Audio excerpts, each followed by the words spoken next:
Hi everybody, I'm Paul Palmikale, and today I'm going to be talking about the case study entitled Get Out of My Classroom. Brief description. This case study is about a disruptive student who is showing aggression towards students as well as teachers, and the teacher wants him out of the classroom, and the special education teacher is involved as well as the assistant superintendent and administration. So let's get started. So what do we know? First, Carl is a third grader in Mrs. Taylor's classroom. Carl has gone from having a self-abuse IEP now, and like I said, is showing aggressive toward teachers and students. Miss Taylor wants him out of the class. Susan Green is a brand new, straight out of college teacher. And her whole philosophy is intervention and doing what's best for the child, keeping the child in an inclusion setting. Ms. Taylor, however, does not agree with Ms. Green's views. Carl's parents are going through a bitter divorce. Police have been called to their house through domestic abuse charges, as well as Carl's past records show that he does not need full-time service, that possibly this divorce could be, but could be the reason why he's acting out, but we do not know that for sure. So what do we need to know? What has been the consequences for Carl thus far? What has been working for him? What hasn't been working for him? We know that his parents are going through a divorce, but how is his home life? Like I said, police have been to his house. What has happened to Carl and his brother when the police have arrived?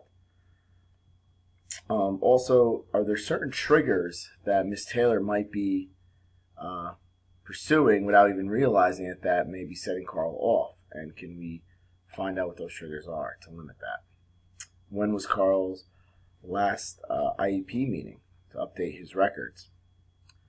In the case study, Mom talks about possibly giving Carl, the brother's Ritalin, who also has emotional distress.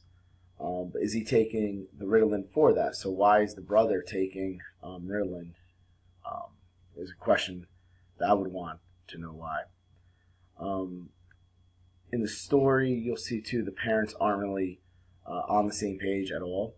But I think we need to know what are the goals that they want for Carl to better give an idea of how to approach his new framework to staying in inclusion classes.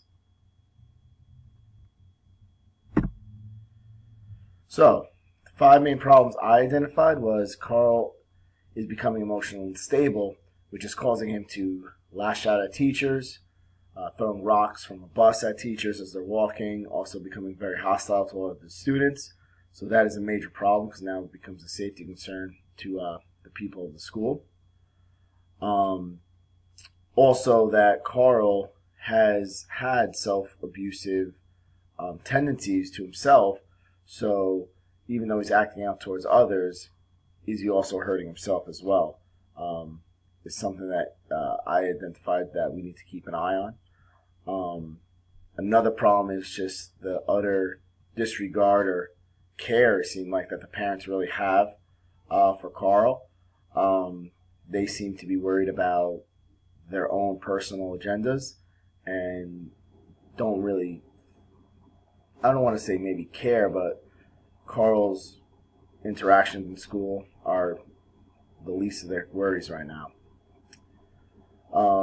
Another problem is that the school, meaning the staff, are not all on the same page. Mrs. Taylor wants him out of the classroom. Ms. Green wants to figure out ways to keep him in the classroom, in the inclusion classes. Even the assistant superintendent is now getting involved in the situation.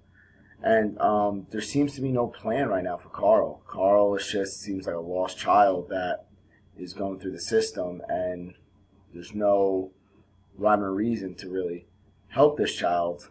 But now that Susan Green's in there, hopefully she could get others on board in believing in this child. The action plan I would personally do is the first thing I would do is make sure all teachers are documenting everything. I mean, we're trained as teachers to document any type of behaviors that could be not listed as abnormal, but that could be harmful to the child, harmful to other children, harmful to staff. Anything that does not exhibit proper school etiquette should be recorded and documented and reported to either the administration or counselors to see a progression in behavior. Also, when developing the action plan, understanding the student and most importantly, the parents' rights. Making sure they understand the action plan that's being put forth, as well as giving them input or taking their input to do what's best for their child. I would also figure out what interests Carl likes to help him redirect in a quick situation if he feels he's getting angry or if he's feeling a little emotionally depressed. Something that he likes that a teacher or somebody in the school could give him to redirect him on what he needs to focus on. I would also provide weekly counseling. If our school doesn't provide it, I would seek further help from our district. Again, because if that child's in your school and showing self-abusive tendencies as well as now lashing out towards others, I feel as an administration you owe that child counseling services, and possibly the way the family is going right now, provide family counseling to keep that family not just together, but to keep a homeostasis, if you will, with the family, to keep them all to do what's best for their children. I would also allow, going back to redirection, allow Carl to feel comfortable when he feels like he's about to act out, letting him take a walk to, again, supervise to the principal's office or counselor's office and have him teach him, again, because he's a young child, third grader, teach him how to use his words to express himself. Why is he angry?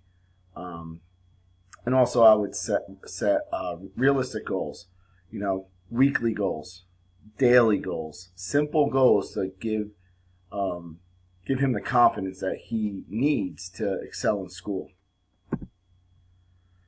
What is best for Carl?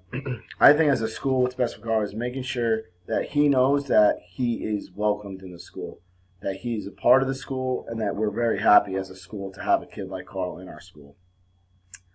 I would also say making sure he has the opportunity not just to grow in the classroom, but as a person. Again, it's a school's responsibility, I feel, that especially a student with special needs, we need to help him more than just schoolwork. We need to help him understand real-life laws, real-life consequences, to, again, help him stay out of trouble and keep him focused. Like I said before, having him talk to counselors and principals about ways to express himself. Maybe he would like to write his thoughts down. Maybe he wants to talk his thoughts out. Maybe he wants to, again, speak with a teacher that he really enjoys being with, maybe a special area teacher like a gym teacher or art teacher, to really get his feelings out. Making sure what's best for Carl is that his behavior doesn't single him out towards teachers, that, oh, here comes Carl, let's beware. Teachers should feel comfortable teach in the classroom, and again, just like any other students that we have in general education, just making modifications to ensure he's getting the proper education. I would also look to create a mentorship program, whether it be an older student in the school, a teacher in the school, an administrator in the school, to listen to Carl, to show that I'm interested in what you're interested, Carl, to, again, get him confident in being part of that school and not the kid that is just known for lashing out. My feelings throughout this. First thing I thought of, as teachers, we all have in our careers a student just like this that we, and again, I could be guilty of this, saying, why is this kid in my classroom? He shouldn't be here. He needs to be here. But again, reading the story, just seeing the meetings that a lot of teachers aren't part of, like this special education meeting, I really truly felt bad for Carl. To me, it's clear why he's acting out. The family is really just a mess. Um, I'm disappointed in his parents. I think they should be really focusing on their children. I mean, as a father, I can't imagine, worrying about myself at this point, because everything I do, working, the decisions I make in life are all for my family, and especially to be a role model for my child. So it's difficult to read something like this, especially, like I said, being a father. But I felt that, I just wanted to go through the computer and just hug this kid, Carl, because I feel like that might be the solution. Showing that he's loved, showing that, he's cared for, and he's an important person. It also made me reflect on my relationship with my parents, how I wouldn't say I have overbearing parents, but I had those parents that were constantly like, did you do your homework? Did you do this? Did you do that? And just looking back on that now, I really appreciate that, to how my parents helped me. So with children like this, as teachers, we might have to be that parent to constantly get on the students, and they may not like us for us, but again, students like this, to show that we care about them, is really important. And also, I felt that I'm really learning a lot, and I value that I'm learning about the struggles that students go through, that as teachers, as an administrator, I'm going to have to deal with. So I really appreciate that. Some unresolved issues. Is there a new plan for Carl? What's the strategy when he acts out? Is he allowed to? Do we have to restrain him? Do we have to call SROs or anything like that? Is he going to stay in the classroom, or are we going to move him to self-contained? The way that Miss Green's going to be doing it, I feel that he will be in the inclusion classes as long as the proper interventions are put into place.